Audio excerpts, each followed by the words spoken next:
বিবি বলে কাঁদেন কেন হযরত থানবী বলে তোমার নজর তিলকা বিতিলকার দিকে, বরাবর বরাবর শব্দের অর্থের দিকে তোমার নজর, আর আমার নজর হলো নবীজির ওই রাতের দিকে যেদিন নবী বিবির সাথে দৌড় খেলেছে। আমার জিন্দেগিতে নবীর সুন্নতের অনেক আমল হয়েছে, চন্দ্রিমা রাতে বিবির সাথে দৌড় খেলে তিলকা বিতিলকার সুন্নতটার আমল বাকি ছিল। বিবিরে আজকে তোমার সাথে দৌড় খেলে ওই সুন্নতটাও নিজের জিন্দেগিতে যোগ করে নিলাম। ময়দানে মাশরের জিন্দেগির কোনো কিছু যদি কবুল নাও হয় তো রাতটা দেখায় বলবো আল্লাহ তোমার হাবিবের রাতের সাথে আমার জীবনের একটা রাতের মিল পাওয়া যায়, এই রাতটা যদি তোমার পছন্দই হয় তবে আমাকে তোমার হাবিবের আশিক হিসেবে গণে নাও। এটা হলো সুন্নাহর আমল। আমরা তো ন্যূনতম দরুদ পড়ার টাইম পাই না, ফেসবুক চালানোর টাইম পাই, গালি দেওয়ার টাইম পাই, সমালোচনা করার টাইম পাই, দরুদ শরীফ পড়ার টাইম আমরা পাই না, বাজে কথা বলার টাইম পাই, দরুদের আমল করার টাইম পাই আমরা পাই না। অথচ আল্লাহ বলে ইন্নাল্লাহা ওয়া মালাইকাতাহু ইউসাল্লুনা আলান নবী, আল্লাহ দরুদ পড়ে, মাখলুকাত দরুদ পড়ে। তাফসীরে রূহুল মাআনির ভেতরে আল্লামা আলুসী রাহমাতুল্লাহ আলাইহি ওয়াকিয়া আনছেন, নবীজি আবু বকর উমর একসাথে হাইটা যাইতেছে, হঠাৎ করে পাহাড়ের ভেতর থেকে আওয়াজ আসতেছে আসসালাতু ওয়াসসালামু আলাইকা ইয়া রাসূলুল্লাহ, আওয়াজ আসতেছে। আবু বকর উমর আশ্চর্য দাঁড়ায় গেছে, দাঁড়ায় আওয়াজ তালাশ করে, মানুষ নাই কোনো। আল্লাহর নবী বলে আবু বকর উমর আপনারা কি আশ্চর্য হইতেছেন, কোত্থেকে সালাতু সালাম আসলো? জি আল্লাহর নবী কোত্থেকে আসলো, আশ্চর্য হইতেছি। আল্লাহর রাসূল বলেন হাদা হাজার ইয়ারিফুনি ওয়া আরিফুহু, এ পাথর, এটা আমারে চিনে আমি এই পাথরকে চিনি। ইউসাল্লিমু আলাইয়া ওয়া উসাল্লিমুহু, সে আমাকে সালাম দেয় আমি তার সালামের জবাব দেই। হাজার হাজার এরাও নবীকে চিনে দরুদ পড়ে সালাম দেয়।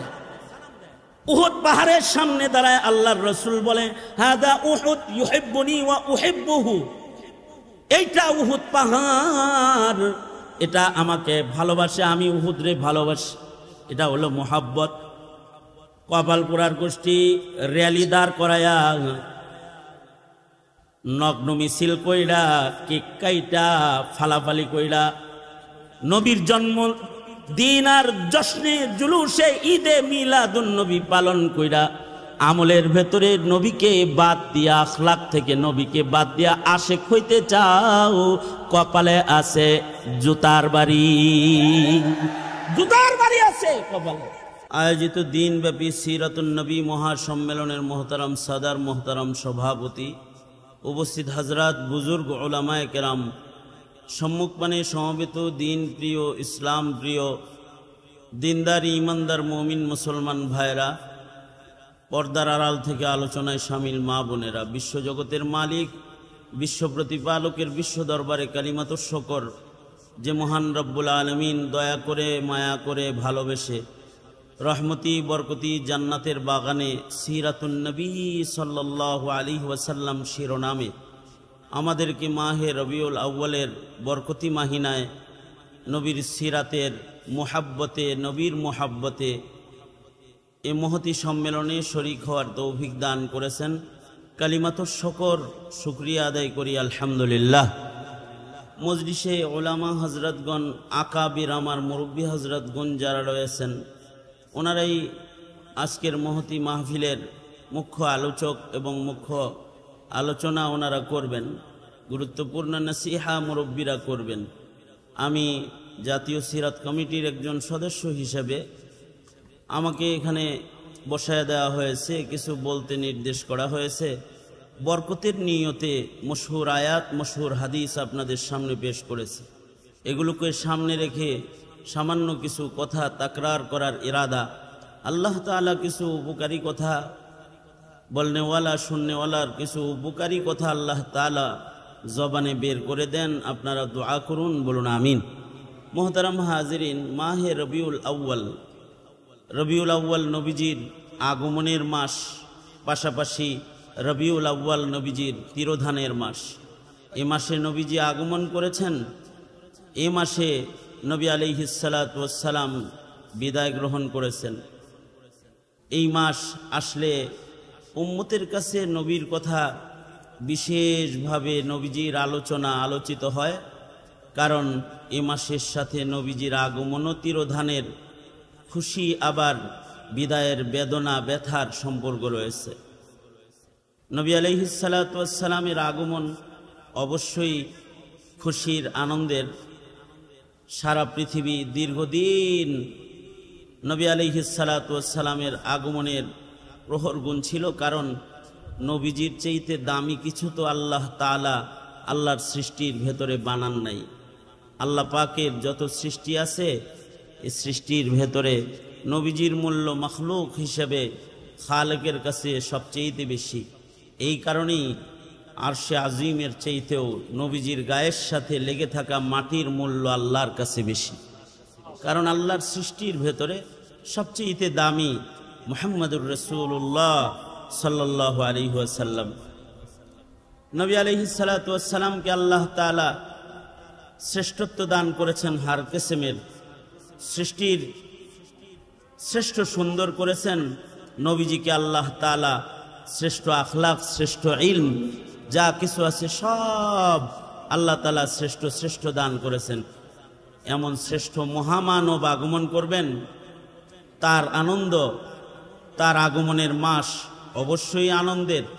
তার আগমনে সবাই তো আনন্দিতই হবে, কারণ মহামানবের আগমনে আনন্দিত না হলে তো কার আগমনে আনন্দিত হবে? নবী আলাইহিস সালাতু ওয়াস সালামের আগমন পৃথিবীর আল্লাহর সৃষ্টির শ্রেষ্ঠ নিয়ামতের আগমন। কতটা খুশির, কতটা আনন্দের। সৃষ্টির ভেতরে খুশি বয়ে গিয়েছিল যেদিন সৃষ্টির শ্রেষ্ঠ মহামানবের আগমন হয়েছিল। সেই আগমনটা মাহে রবিউল আউয়ালে হয়েছে। খুশির হবে না কেন? নবীজি তো শ্রেষ্ঠ। নবীজির শ্রেষ্ঠত্ব হলো আল্লাহর পরে মাখলুকের ভেতরে শ্রেষ্ঠতম যে মাকাম, সেটা আল্লাহ তাআলা তার হাবিব মুহাম্মদুর রাসূলুল্লাহ সাল্লাল্লাহু আলাইহি ওয়াসাল্লামকে দান করেছেন। শেখ সাদি রহমতুল্লাহ আলাইহি বড় সুন্দর করে বলেছেন, বাদাজ খুদা বুজুর্গ তু ই কিসসা মুখতাসার। আল্লাহর রসুল সাল্লাল্লাহু আলাইহি ওয়াসাল্লামের মর্যাদা আল্লাহর পরেই সৃষ্টির শ্রেষ্ঠ মুহাম্মদুর রাসূলুল্লাহ সাল্লাল্লাহু আলাইহি ওয়াসাল্লাম। আল্লাহর নবী সাল্লাল্লাহু আলাইহি ওয়াসাল্লামের সৃষ্টিগতভাবেই নবীজির দেহ মোবারকই শ্রেষ্ঠ, পাশাপাশি সুরত যেমন শ্রেষ্ঠ, নবীজির সিরতও শ্রেষ্ঠ। সারা দুনিয়াতে নবী পয়গম্বরদের জামাতের মাধ্যমে যত আখলাক পৃথিবীতে এসেছে, এর মধ্যে সবচেয়ে সুন্দরতম আখলাক আল্লাহ তাআলা খুলুকে আজিম মুহাম্মদুর রাসূলুল্লাহ সাল্লাল্লাহু আলাইহি ওয়াসাল্লামকে আল্লাহ দান করেছেন। আল্লাহ বলেন, ইন্নাকা লাআলা খুলুকিন আযীম। নবী আলাইহিস সালাতু ওয়াস সালামের এই শ্রেষ্ঠত্বগুলো যারা বর্ণনাও করে অথবা নবীজির শ্রেষ্ঠত্ব যারা শোনে, তাদের উপরেও আল্লাহ পাক রাজি হন, খুশি হন। এজন্য পৃথিবীর সকল দার্শনিকরা, লেখকরা নবীর নামে ভালো কথা লেখার মেহনত করেছে। পৃথিবীর সকল কথকরা নবীজির নামে ভালো বলার প্রতিযোগিতা করেছে, নবীর সিরাত আলোচনা করার প্রতিযোগিতা করেছে। যার ভাষায় যত সুন্দর করে নবী আলাইহিস সালাতু ওয়াস সালামকে পেশ করা যায়, এটা চেষ্টা করেছে। কেন? নবীজির শ্রেষ্ঠত্ব যেটা আল্লাহ তাআলা দান করেছেন, এই শ্রেষ্ঠত্ব স্বীকার করার নামও ঈমান। এই কারণেই নবীর শ্রেষ্ঠত্ব স্বীকার না করে যারা নবীকে গালি দেয় অথবা নবীজির প্রতি অশ্রদ্ধার নজর দেয়, তারা হয়ে যায় বেঈমান। তাদের ঈমান থাকে না, তারা বেঈমান হয়ে যায়। এই নামটার সাথে মুহাব্বতটাই ঈমান, আদাওয়াত, দুশমনি বেঈমান। এ কারণে রবিউল আউয়াল আসলে পরে নবীজির আলোচনা অধিক পরিমাণে আয়োজনের মাধ্যমে নবীর মোহাব্বত প্রকাশ করা হয়। সিরাত কমিটির ওলামা হজরতরাও নবীজির আলোচনার আয়োজন করেছে। অবশ্য খেলাফ নবীর প্রেম, নবীর ভালোবাসা প্রকাশ করতে একটি শ্রেণী, তারা সিরাতের আলোচনা নয়, তারা জন্মদিনের ঈদের র্যালি, ঈদ উদযাপন, কেক কাটার মাধ্যমে তারা নবীর স্মরণ করতেছে। কিন্তু এটা আল্লাহ পাকের পছন্দিদা তরিকা না। আল্লাহর পছন্দিদা তরিকা হলো নবীজির আখলাক আলোচনার মাধ্যমে নবী পাকের মোহাব্বত প্রকাশ করবে, নবীজির ইত্তিবার মাধ্যমে নবীর মোহাব্বত প্রকাশ করবে। যারা ইত্তিবার মাধ্যমে নবীর মোহাব্বত প্রকাশ করবে, আল্লাহ তাআলা তাদের জন্য আল্লাহর মোহাব্বত প্রকাশ করবেন। ওই কথাটাই আল্লাহ তাআলা বলেছেন, কুল ইন কুনতুম তুহিব্বুনাল্লাহ ফাত্তাবিউনি ইউহিব্বুকুমুল্লাহ ওয়া ইয়াগফির লাকুম যুনুবাকুম আল্লাহু গফুরুর রহিম। আল্লাহর রাসূল সাল্লাল্লাহু আলাইহি ওয়াসাল্লাম নবীর প্রেম অথবা ভালোবাসার তরিকা শিক্ষা দিয়েছেন। মান আহাব্বা সুন্নতি ফাকাদ আহাব্বানি ওয়া মান আহাব্বানি কানা মাই ফিল জান্নাহ। যারা আল্লাহর রাসূলকে মোহাব্বত করতে চায় তো সুন্নতের মাধ্যমে নবীজিকে মোহাব্বত করতে হবে। এজন্য আমাদের আকাবির হযরতগণ একটা করে সুন্নতের যত্ন করতেন। সুন্নতের যত্নের মাধ্যমে নবীর প্রেম প্রকাশ করতেন। ছোট ছোট সুন্নত খুঁজে খুঁজে বাইর করতেন, যে কোন সুন্নতটার আমল আমার হয় নাই, যা নবী আমল করেছেন, নবীর ওই সিরাত থেকে ওই সুন্নতটাও আমার ভেতরে আনতে হবে। এ কারণেই নবীর সিরাতের ব্যাপক আলোচনা দরকার, যেন নবীর জিন্দিগির, নবী আলাইহিস সালাতু ওয়াস সালামের জিন্দিগির ছোট্ট একটা সুন্নতের আমলও হয়ে যায়। কিরকম আজব নজর ছিল আমাদের আকাবিরদের। কাসেম নানতুবি রহমতুল্লাহ আলাইহি, ইংরেজরা যখন কাসেম নানতুবি রহমতুল্লাহ আলাইহিকে ফাঁসি দিবে ঘোষণা দিয়ে দিল, গ্রেফতারি পরোয়ানা জারি হয়ে গেল। হযরত কাসিমুল উলুমি ওয়াল খায়রাত কাসেম নানতুবি রহমতুল্লাহ আলাইহি তিনি 3 দিন লুকায়া ছিলেন, 3 দিন আত্মগোপনে ছিলেন। 3 দিন পরে কাসেম নানতুবি রহমতুল্লাহ আলাইহি বের হয়ে গেলেন। তো সবাই বলল, হযরত আপনার প্রতি গ্রেফতারি পরোয়ানা, বের হয়ে গেলেন, যদি এখন গ্রেফতার হন তাহলে তো আপনার গর্দান কাটা যাবে। কাসেম নানতুবি রহমতুল্লাহ আলাইহি বললেন যে আমি তো এই 3 দিন আমার গ্রেফতারি পরোয়ানা আমার উপরে জারি, এই ভয়ে পালাইয়াছিলাম না। 3 দিন পালাইয়াছিলাম, নবীর সিরাত পড়ে দেখেছি নবীর জীবনে 3টা রাত এমন আছে যে রাতগুলো নবীজি গুহায় আত্মগোপন করে কাটিয়েছেন। জিন্দিগিতে নবীর বহু সুন্নতের আমল করেছি, এই সুন্নতটার আমল করা বাকি ছিল। এই কারণে 3 দিন আত্মগোপন করে নবীর গারে সোরের সুন্নার আমলটাও নিজের জিন্দিগির ভেতরে লাগায় নিলাম। এইভাবে খুঁটে খুঁটে খুঁটে খুঁটে নবীজির সুন্নতকে ওনারা আপনাইছেন। আমাদের আবু আজদাদরা নবীর আখলাককে আপনাইছেন, আখলাককে তালাশ করে করে নবীজির আখলাক এটার উপরে আমল করার চেষ্টা করেছেন। মিল্লাতের সবচেয়ে বড় দুর্বলতা হলো মিল্লাতের ভেতরে নবীর আখলাক শূন্য, মিল্লাত এখন নবীর সুন্নত শূন্য। যেই মিল্লাতের কওমের মধ্যে নবীর সুন্নত, নবীর আখলাক থাকবে না, ওই উম্মত আল্লাহর কাছে পছন্দের উম্মত না। সুন্নত ও নবীর আখলাকের অনুসরণের মাধ্যমেই উম্মতকে আল্লাহ তাআলা মুহাব্বত, ভালোবাসা দেওয়ার ওয়াদা করেছে। আল্লাহর পক্ষ থেকে এটা ওয়াদা। এ কারণে আমাদের আকাবির হযরতরা এমন কোনো কাজ করেন নাই যে কাজ করলে পরে সুন্নতের খেলাফ কোনো কিছু হয়। ইমামে আহমদ বিন হাম্বল রহমতুল্লাহ আলাইহি বন্ধুদের সাথে গোসল করতে গেলেন। আমাদের ছাত্র জনতা এখন গোসল করতে যায়, খাইতে যায়, এই পদ্মার পারে যায় খাইতে, কক্সবাজার যায় গোসল করতে, সুন্দরবনে যায় ঘুরতে, যায় না, গোসল করতে যায়।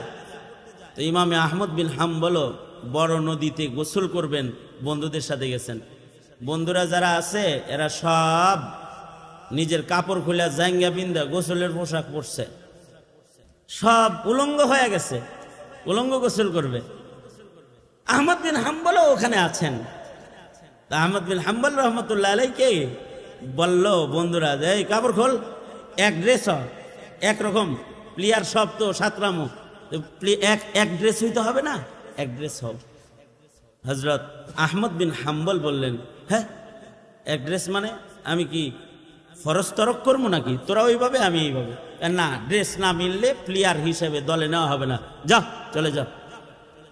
বন্ধুরা ঘাট ধাক্কা দিয়া সাঁতারুদের দল থেকে ওনাকে বের করে দিছে। 7 রানের গ্রুপে ওনারে নেয় নেই, গোসলের গ্রুপে নিছে না, কারণ সব উলঙ্গ আর উনি হলেন সুন্নতি পায়জামা পরা, এদের সাথে নিছে না। হযরত বাচ্চা মানুষ বন্ধুদের সাথে গেছেন, ইমাম আহমদ বিন হাম্বল মন খারাপ করে চলে আসছেন। রাতের বেলায় স্বপ্নে দেখতেছেন মুহাম্মদুর রাসূলুল্লাহ সাল্লাল্লাহু আলাইহি ওয়াসাল্লাম স্বপ্ন যোগে এসে বলতেছেন, তোমার বন্ধুরা তোমাকে তাড়াইলে কি হবে, তুমি আমার সুন্নতের ইত্তিবা করার কারণে আমি নবী তোমার বন্ধু হয়ে আজকে তোমার সঙ্গ দিতে এসেছি। নবী আলাইহিস সালাম আসছেন এবং আল্লাহর রাসূল সাল্লাল্লাহু আলাইহি ওয়াসাল্লাম আহমদ বিন হাম্বলকে বললেন, মুখ খুলো, থুথু খাওয়ায়া দেই। তো মুখ খুলছে, তো আল্লাহর রাসূল নিজের লালা মুবারক হযরত আহমদ বিন হাম্বলের মুখের ভেতরে ছেড়ে দিচ্ছেন। সকালবেলায় উঠে আহমদ বিন হাম্বল রহমতুল্লাহ আলাইহি ক্লাসে গেছেন। হুজুর হাদিস তর্জমা করার আগে উনি বলে, এটা তাশরিহ, এইটা উত্তম, এটা আমার বক্তব্য। দেখে হুজুরের তাকরীরের চাইতে, উস্তাদের তাকরীরের চাইতে ছাত্রর ব্যাখ্যা সুন্দর। উস্তাদ কোন রকম ক্লাস শেষ করে আহমদ বিন হাম্বলকে পাশে নিয়ে ডেকে বলে, তুমি তো আগের আহমদ নাই, নতুন কোন আহমদ মনে হইতেছে, কি হইতেছে বলো তো, কোনো ঘটনা ঘটছে? জি উস্তাদ, যে একটা ঘটনা ঘটছে, সেটা হলো এইরকম, নবীর সুন্নতের খেলাফ করি না তো, বন্ধুরা ঘাড়ে ধাক্কা দিছে, কিন্তু রাত্রে আল্লাহর রাসূল বুকে নিছে এবং নবীজির থুথু মোবারক আমার মুখে দিছে। উস্তাদ বলে, এজন্যই তো নবীর লালা মোবারকের মাধ্যমে নবীর ইলমও তোমার সিনার ভিতরে ঢুকেছে। এ কারণে নবীর ইলমের সিফাত গুণ, নবীর ইলমের ব্যাখ্যা তোমার মুখ দিয়া, নবীজির আসল ব্যাখ্যা তোমার জবান দিয়া বের হইতেছে। এই কারণে সুন্নতের ইত্তিবা ছাত্র তালিবুল ইলম ভাইদেরকে বলবো, মাহে রবিউল আউয়াল সুন্নত আমল করাইতে এসেছে, সুন্নাহর অনুসরণ করি, এক একটা সুন্নতের যত্ন করি। হাকিমুল উম্মত মুজাদ্দিদুল মিল্লাত আশরাফ আলী থানভী রহমতুল্লাহি আলাইহি উনি নিজের বিবিরে নিয়া, এখন তো প্রেমিক প্রেমিকারা দৌড়াদৌড়ি করে হাত ধরে, কি মজা, প্রেমিকার লোকে দৌড়ায়। আর হযরত থানভী রহমতুল্লাহ আলাইহি মাঠে যায় বিবিরে বলে কি, চলো দৌড় প্রতিযোগিতা। হাকিমুল উম্মত থানভী দৌড় দিয়ে একদিন পয়লা দিন হাইরে গেছে, পরের দিন আবার কয় আজকেও দৌড়। তো বিবি বলে, পারে না, দৌড়াইতে চায় আমার লগে, হারলেন না সেদিন, কয় আজকেও দৌড়। হযরত থানভী বিবিরে আজকে ইচ্ছা করে হারাইছে, নবীজি যেমন উম্মুল মুমিনিনকে ইচ্ছা করে হারাইছিলেন। হারায়া জায়গা মতো যায় বলে, তিলকা বি তিলকা। বউ কয় তাই কি হয়েছে, ড্র হয়েছে। হযরত থানভী তখন কাঁদতেছেন। বিবি বলে, কাঁদেন কেন? হযরত থানভী বলে, তোমার নজর তিলকা বি তিলকার দিকে,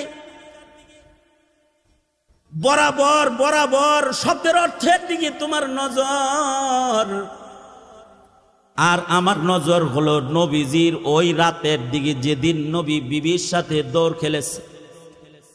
আমার জিন্দেগিতে নবীর সুন্নতের অনেক আমল হয়েছে, চন্দ্রিমা রাতে বিবির সাথে দৌড় খেলে তিলকা বি তিলকার সুন্নতটার আমল বাকি ছিল। বিবিরে, আজকে তোমার সাথে দৌড় খেলে ওই সুন্নতটাও নিজের জিন্দেগিতে যোগ করে নিলাম। ময়দানে মাশরে জিন্দেগির কোনো কিছু যদি কবুল নাও হয়, তো রাতটা দেখায় বলবো, আল্লাহ তোমার হাবিবের রাতের সাথে আমার জীবনের একটা রাতের মিল পাওয়া যায়, এ রাতটা যদি তোমার পছন্দই হয়, তবে আমাকে তোমার হাবিবের আশিক হিসেবে গণে নাও। এটা হলো সুন্নাহর আমল। আমরা তো ন্যূনতম দরুদ পড়ার টাইম পাই না, ফেসবুক চালানোর টাইম পাই, গালি দেওয়ার টাইম পাই, সমালোচনা করার টাইম পাই, দরুদ শরীফ পড়ার টাইম আমরা পাই না। বাজে কথা বলার টাইম পাই, দরুদের আমল করার টাইম পাই আমরা পাই না। অথচ আল্লাহ বলে ইন্নাল্লাহা ওয়া মালাইকাতাহু ইউসাল্লুনা আলান নবী, আল্লাহ দরুদ পড়ে, মাখলুকাত দরুদ পড়ে। তাফসীরে রূহুল মাআনির ভেতরে আল্লামা আলুসি রাহমাতুল্লাহ আলাইহি ওয়াকিয়া আনছেন, নবীজি আবু বকর উমর একসাথে হাইটা যাইতেছে, হঠাৎ করে পাহাড়ের ভেতর থেকে আওয়াজ আসতেছে, আসসালাতু আসসালামু আলাইকা ইয়া রাসূলুল্লাহ, আওয়াজ আসতেছে। আবু বকর উমর আশ্চর্য দাঁড়ায় গেছে, দাঁড়ায় আওয়াজ তালাশ করে, মানুষ নাই কোনো। আল্লাহর নবী বলে, আবু বকর উমর আপনারা কি আশ্চর্য হইতেছেন? কোত্থেকে সালাতু সালাম আসলো? জি আল্লাহর নবী কোত্থেকে আসলো? আশ্চর্য হইতেছি। আল্লাহর রাসূল বলেন, হাদা হাজার ইয়ারিফুনি ওয়া আরিফুহু, এ পাথর, এটা আমারে চিনে, আমি এই পাথরকে চিনি। ইউসাল্লিমু আলাইয়া ওয়া উসাল্লিমুহু, সে আমাকে সালাম দেয়, আমি তার সালামের জবাব দেই। হাজার হাজার এরাও নবীকে চিনে, দরুদ পড়ে, সালাম দেয়। উহুদ পাহাড়ের সামনে দাঁড়ায় আল্লাহর রাসূল বলে, হাদা উহুদ ইউহিব্বুনি ওয়া উহিব্বুহু, এইটা উহুদ পাহাড়, এটা আমাকে ভালোবাসে, আমি উহুদরে ভালোবাসি। এটা হলো মোহাব্বত। কপালপুরার গোষ্ঠী র্যালি দাঁড় করায়া, নগ্ন মিছিল কইরা, কেক কাইটা, ফালাফালি কইরা, নবীর জন্ম দিন আর জশ্নে জুলুসে ঈদে মিলাদুন নবী পালন কইরা, আমলের ভেতরে নবীকে বাদ দিয়া, আখলাক থেকে নবীকে বাদ দিয়া আশেক হইতে চাও, কপালে আছে জুতার বাড়ি। জুতার বাড়ি আছে কপালে, না আছে আখলাক, না আছে সুন্নাত। আশেকে রাসূল এটার নাম না। আশেকে রাসূল তো নবীর আমলের ইত্তিবার নাম, ইশকে নবী, নবীর আমলের ইত্তিবার নাম, বেহায়ার নাম না, লজ্জার নাম।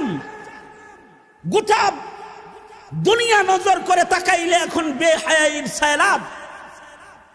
নবীর একটা সুন্নত ধরো, হায়া শরম ওয়ালা মানুষ হও। আজকে ছাত্র তুলাবাদের মধ্যে পর্যন্ত আত্মসমালোচনা, হায়া শরমের কমি চলে এসেছে, লাজ শরমের কমি, নির্লজ্জতা না, নির্লজ্জতা এটা নবীর আখলাক না। লজ্জা লাগবে, লজ্জা, সারখাম, মাথা নিচু, আদবের জিন্দেগি লাগবে, লাজ শরমের জিন্দেগি লাগবে। উন্নতি আর অগ্রগতির মিনার খুঁজতে খুঁজতে পোশাক খুলে ল্যাংটা হয়ে প্রাচ্যের আর পাশ্চাত্যের বেদিনদের মতো উলঙ্গপনা ধরে নিজেদেরকে মডার্ন যুগের আধুনিক নাগরিক বানাইতে চাও। হ্যাঁ, এই দিকে আধুনিকতা এটা দিয়ে ধরতে পারবা, কিন্তু নবীর সুন্নাত ছাড়া চারিত্রিক গুণাবলীতে ইত্তিবার জিন্দেগিতে উম্মত হতে পারবা না, উম্মত হতে পারবা না। চারিত্রিক গুণাবলীর আদর্শ, এগুলো সুন্নাহ, আমলি সুন্নাত, চারিত্রিক সুন্নাত, যত প্রকারের সুন্নাহ আছে, সিরাত আলোচনার মাধ্যমে নবীর সুন্নাহকে উম্মতের ঘরে ঘরে পৌঁছায় দাও, তাহলে আল্লাহ তাআলা এই উম্মার পরে রাজি হয়ে যাবে। আমরা সবাই সুন্নতের প্রচারকারী হয়ে গেলাম ইনশাআল্লাহ। বলি, আওয়াজ করে বলি ইনশাআল্লাহ। যারা সুন্নতকে অনুকরণ বাদ দিয়ে হাউকাও পার্টি, তাদেরকে বলবো হাউকাও বাদ দেন, আমলি জিন্দেগিতে আসেন, আখলাকের জীবনে আসেন, হাউকাও বাদ দিয়ে দেন।